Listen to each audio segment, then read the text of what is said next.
Kailash through the mystic eye is a virtual journey with Sadhguru through the mystical terrain of Nepal and Tibet. This week, Sadhguru explores how the whole land of Nepal was structured and established as a tantric and spiritual body.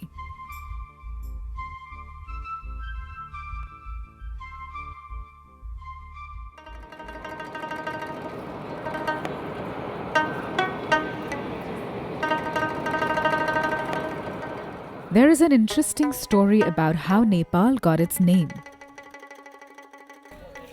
There was, according to legend, a Hindu sage named Ne, who lived in the Kathmandu Valley thousands of years ago in the prehistoric era. Pal means protection. As the area was under the protection by sage Ne, it became known as Nepal. The kings of different dynasties have ruled the region since then. Nepal used to be the only constitutionally declared Hindu nation on the planet till 2008, when it was declared a federal democratic republic and a secular state.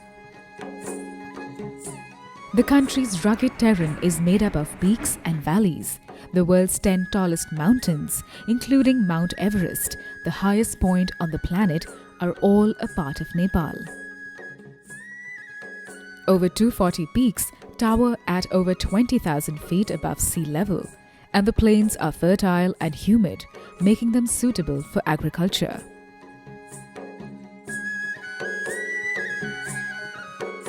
The first people of this land were the Newars, who spoke the unique Nepali Bhasha. They developed a sophisticated urban civilization not seen elsewhere in the Himalayan foothills. Their contribution to art, sculpture, architecture, literature, music, agriculture, and cuisine is evident in Nepal even today.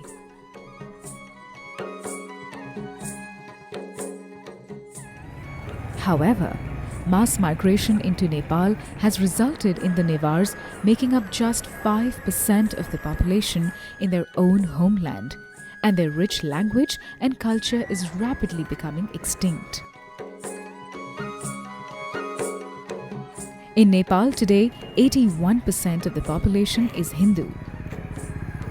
But they follow a complex combination of Vajrayana Buddhism and Tantric Hinduism, also referred to as Buddha Marg and Shiv Marg. Over a period of time, elements of these two religions have been interwoven into the ancient Bon religion, making a third unique amalgamation called Tibetan Buddhism.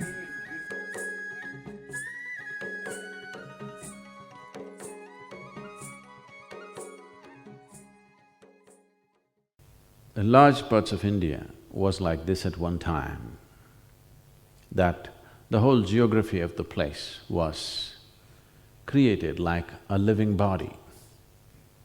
They established, like how in the human body the energy centers are, like this they established these bodies. Many kings sponsored these great adventures of turning their whole kingdom into a spiritual body. Nepal is one place where it is much more alive than what you would find in India, simply because the whole culture supported it. Even now, for 98% of the population in Nepal, going to the temple and seeking their mukti is still the highest thing in their mind, which is largely lost in India, yes? Mukti is not the highest thing, going to America is the highest thing.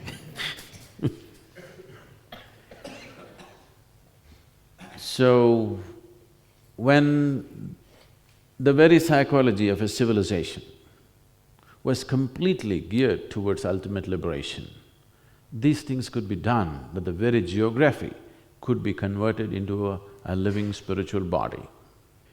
So Pashupatinath is seen as the forehead of Shiva. So where does Shiva fit into all this? We'll look at that later, okay? He creeps into everything. How? Why? We'll look at that later. Pashupatinath is seen as the forehead of Shiva, and his body flows, one body to the south another body to the west. One head, two bodies. These two bodies represent two fundamental systems of tantra. The southern body is the right hand and the western body is the left hand. When I say tantra, I am not talking about the tantra that you're hearing of today. Tantra does not mean unbridled promiscuity. Today, the word tantra evokes all kinds of nasty things in people's minds because most of the information that you know about tantra is rebound from the American shores. Even in India, if you go into any bookstore, most of the books on tantra are written by American authors. That is not the kind of tantra I'm talking about. Tantra means a technique or a knowledge or a certain technology of being able to unmake life and make life again.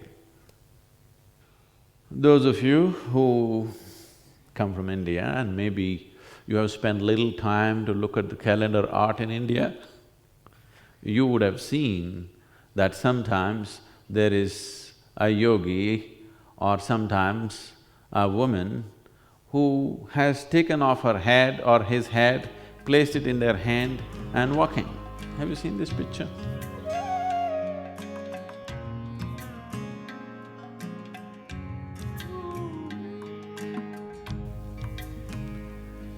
So this basic tantric imagery is to tell you that this is about the mechanics of life, understanding this machine so perfectly that you can completely dismantle it and put it back. So based on this, and when I use the word tantra, I want you to understand from this context, not from… In this context, they created two tantric bodies with one head. The forehead is here in Pashupatinath. The Sahasrar, the top of the head, is in Kalpanath. What is above is in the Muktinath. What is beyond is Kailash.